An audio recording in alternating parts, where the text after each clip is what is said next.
అందరికీ జై భీమ్ అండి. నా పేరు తేజ, మాది భీమవరం. నేను ఒక అడ్వకేట్ని. ఈరోజు నవభారత రాజ్యాంగ నిర్మాత, యుగ పురుషుడు, కారణ జన్ముడు, దైవాంశ సంభూతుడైన డాక్టర్ బిఆర్ అంబేద్కర్ గారు, మన భారతరత్న బాబాసాహెబ్ డాక్టర్ బిఆర్ అంబేద్కర్ గారు అందరికీ ఆదర్శప్రాయులు. ఆయన ఒక కులానికో, మతానికో, ప్రాంతానికో పరిమితం చెయ్యొద్దు అని ఎన్నోసార్లు మేము హెచ్చరించాం.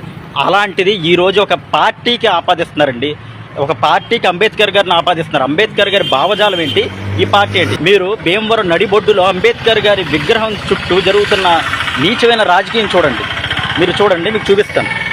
చూడండి, అంబేద్కర్ గారి విగ్రహం చుట్టూ చూడండి, మీకు కనబడుతుంది. ఒక ఆర్థిక ఉగ్రవాది 32 కేసుల్లో, ఇదిగోండి మీకు ఎక్కడైనా అంబేద్కర్ గారి విగ్రహం కనబడుతుందా? ఎక్కడైనా అంబేద్కర్ గారి విగ్రహం కనబడుతుందా? లేదు.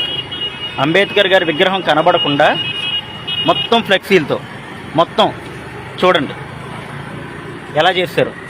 మొత్తం ఫ్లెక్సీలతో అంబేద్కర్ గారి విగ్రహమే కనబడకుండా మొత్తం వైఎస్ఆర్సీపీ ఫ్లెక్సీలు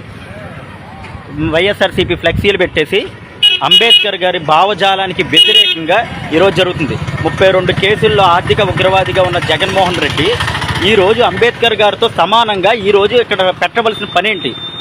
అంబేద్కర్ గారికి జగన్మోహన్ రెడ్డి గారికి సంబంధం ఏంటండి? అంబేద్కర్ గారు ప్రపంచ జ్ఞాన శిఖరం, 32 డిగ్రీలు పొందిన మహా మేధావికి 10th క్లాస్ క్వశ్చన్ పేపర్లు దొబ్బేసినోడికి సంబంధం ఏంటండి? సిగ్గుండాలి. అసలు జగన్మోహన్ రెడ్డికి, కారణ జన్ముడైన అంబేద్కర్ గారికి సంబంధం ఏంటండి? మీ అభిమానాన్నే మీరు జగన్మోహన్ రెడ్డి గారిని అంబేద్కర్ గారికి ఆపాదించడం ఏంటి?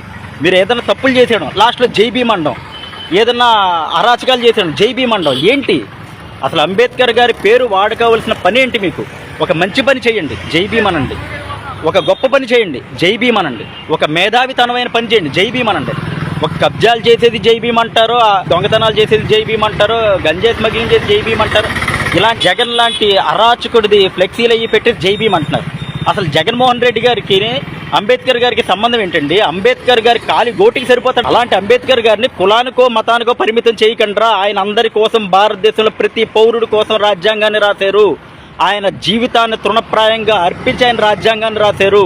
కేవలం ఒక కులం కోసం రాయలేదు అని ఎన్నోసార్లు చెప్తాం, కానీ మీరు మారరు. అంబేద్కర్ గారి రాజ్యాంగానికి పూర్తి వ్యతిరేకతగా పనిచేసి ప్రభుత్వం ఏది అంటే జగన్మోహన్ రెడ్డి గారి ప్రభుత్వం 2019 నుంచి 2024 వరకు చేశారు. ఈ రోజుకి ఆ పార్టీ అంబేద్కర్ గారి భావజాలానికి, రాజ్యాంగానికి వ్యతిరేకంగా పనిచేస్తున్నారు. ఏమనంటే ఫ్రీడమ్ ఆఫ్ స్పీచ్ అంటారు. Freedom of speech and expression అంటే ఏంటి? ఆర్టికల్ 19(1)(a) అంటే freedom of speech and expression. కానీ ఆర్టికల్ 19(2) రీజనబుల్ రిస్ట్రిక్షన్స్ ఉన్నాయి. ఒక 8 ఉంటాయి పాయింట్లు.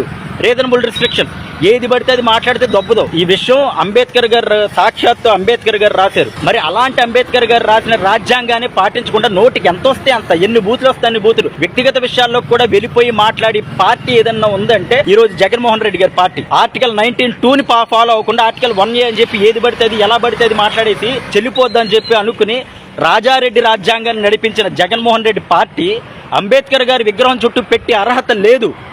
ఇప్పటికిప్పుడు ఈ ఫ్లెక్సీలన్నీ కూడా నేను పీకేద్దాం అనుకుంటున్నాను. కానీ అలా పీకితే మళ్ళీ తర్వాత ఏదో పార్టీ రంగు పులిమి దీని మళ్ళీ పెద్ద రాజకీయం చేస్తారని చెప్పి తప్ప, ఏదో నా మీద కేసులు అయిపోతే ఏదో ఎవరో పీకెత్తారని